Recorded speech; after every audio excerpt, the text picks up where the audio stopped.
உன்னை தெய்வம் என்பதா குருநாதன் என்பதா? உன்னை தெய்வம் என்பதா குருநாதன் என்பதா? என்னை பார்த்து பார்த்து வளர்ப்பதனால் அன்னை என்பதா? என்னை பார்த்து பார்த்து வளர்ப்பதனால் அன்னை என்பதா? உன்னை கடவுள் என்பதா கருணை வடிவம் என்பதா? உன்னை கடவுள் என்பதா கருணை வடிவம் என்பதா? ஐயஞான தானம் தந்த உன்னை தந்தை என்பதா? ஐயஞான தானம் தந்த உன்னை தந்தை என்பதா? சேரும் செல்வமெல்லாம் உன்னருள் அன்றோ? சேரும் செல்வமெல்லாம் உன்னருள் அன்றோ?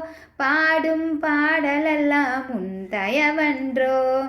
பாடும் பாடலெல்லாம் உன் தயவன்றோ? எந்த நேரமும் உந்த நினைவன்றோ? எங்கள் குடும்பமே உன்னை மறக்குமோ? ஒவ்வொரு அரிசியிலும் உன்முகமன்றோ? சுவாமி முருகா சரண முருகா